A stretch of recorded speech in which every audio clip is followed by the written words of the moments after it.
But that was the fourth day, you said. Fourth day they raised the flag. And you were there until the third day? I was there all the way from February the 19th to March the 7th. Oh, I'm sorry. So did you see the flag go up? Yeah, I didn't see it go up. I was at quite a distance, but I had some binoculars, and you could see it after it went up. You could see the flag from any position there. What was that like?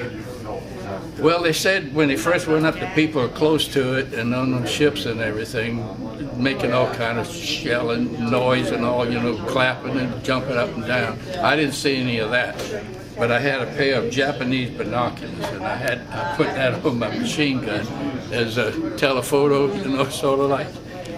And then I took it off, and I could see the flag from the. Very good. Now, there's a little story about these binoculars. They're not like normal binoculars, sort of like what a ship, Navy ship would have. The lens are that big, and it was that wide. It was heavy. I was going to keep it for a souvenir. It got too heavy to carry. I buried it on the beach and said, I'll pick it up when I leave. When it's time to leave, I didn't even think about it. I was wanting to get on the ship, so it's still buried in that beach. It would have been nice to have that, but I couldn't carry it because I was carrying so much other gear, carrying 2 canisters of machine gun gear. That was your job to carry that? Yeah, I was the machine gun squad, carrying ammo. So you had 8 men in the squad. You had the gunner and the assistant gunner, and the rest of us carried ammo. Now, anybody in the squad was able to take over any job in the squad, but they had a designated gunner and assistant gunner. How did you get the binoculars? Somebody got tired of carrying them, and they turned them over to me. And I was really wanting to keep them, but it was just too much to carry around. Now, in hindsight, tells me I should have carried it around, put it in my pack. It would just about fill that pack up. But that's hindsight. Doesn't tell me much now. That's the way it was. Any other questions maybe I could answer? Yeah, no, that was great. Yeah. What's your name? I'll send you this tape. James Shavers, C-H-A-V-E-R-S. Where do you live? Savannah, Georgia. 1711 East Duffy Street, Savannah, Georgia, 31404.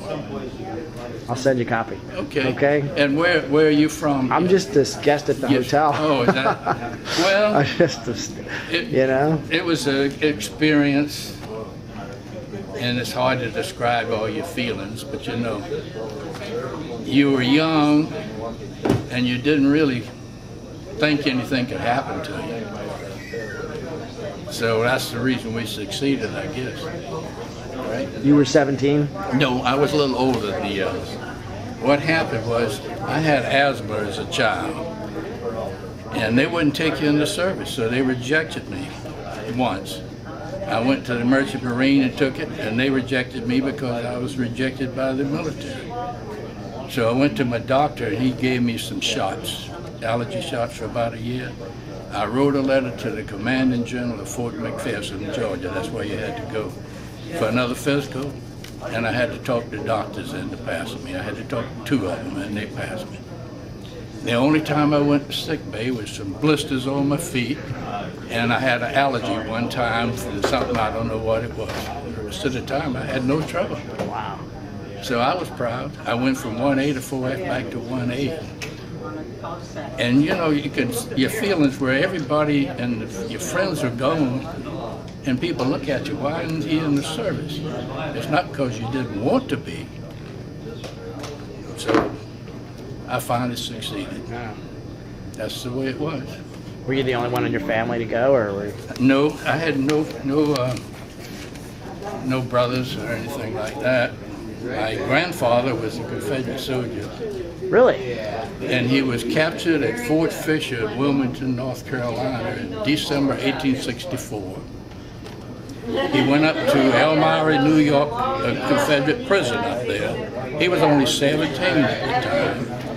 And he survived by going back to North Carolina. And my dad and he had a brother and 3 sisters, a big family, in Pembroke, North Carolina.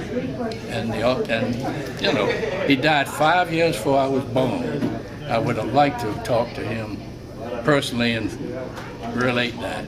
But I've got pictures of him, but that's all. Wow. But that's amazing. People say, how can your grandfather be a Confederate veteran? He was born in 1847. He died in 1918. My dad was born in 1890. He died in 1984, and I was born in 1923. So it's all related. Thank you for your time. Thank you very much. You're welcome. Thank you.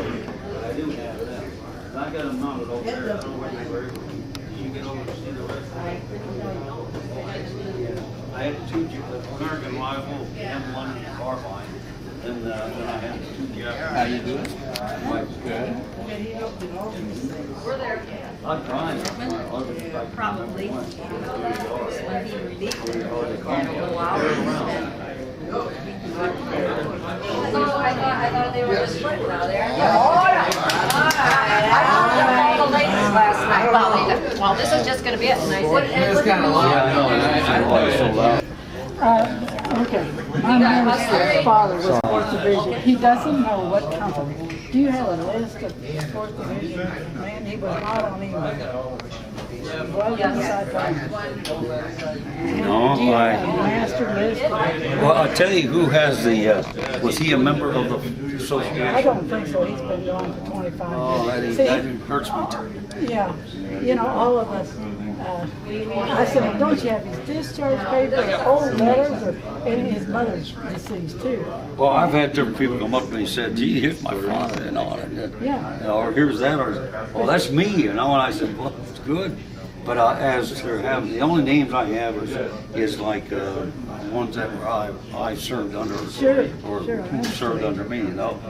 So I have their rosters and everything, but that's of only of the F Company, the 2nd Battalion, 24th Do you Marine. have any idea where I would write for a master list of the 4th Division? I mean, No, but I was thinking of John Stone, who was the executive secretary. He has a printout of all the members of this organization. That's why I was asking, was he a member? I don't think so. But if he wasn't, then I And won't. every Oh, I'm time sorry. I- Of course. Is that gonna be on TV at night? I don't think so. No? Next week, maybe. Thank you. Sure. We'll be I gone. don't know Oh, where wow. it is, and he turns to his wife, do you know where that envelope of stuff is? Well, I'll look for it, they're supposed to call me before I left. 6,808, 21 names over there in that book, you know, but your husband wouldn't be in that. No, it's not my husband, it's my mean- minister's father. Oh, I'm sorry. Yeah, because I know all about my Okay, husband. okay, fine. I knew him when he was overseas, so. Okay. Anyway. Yeah, no, unfortunately, he isn't with us I'm sorry, anymore. I'm sorry, I wish I could help you. Well, I do too. I told him I would try, but I'm just gonna fuss at him and say, well, you didn't get any information to me, so tough. But anyhow, so I've looked at your exhibit before and it's fantastic. Doing a great job. So Yeah. what is that close to in Wisconsin?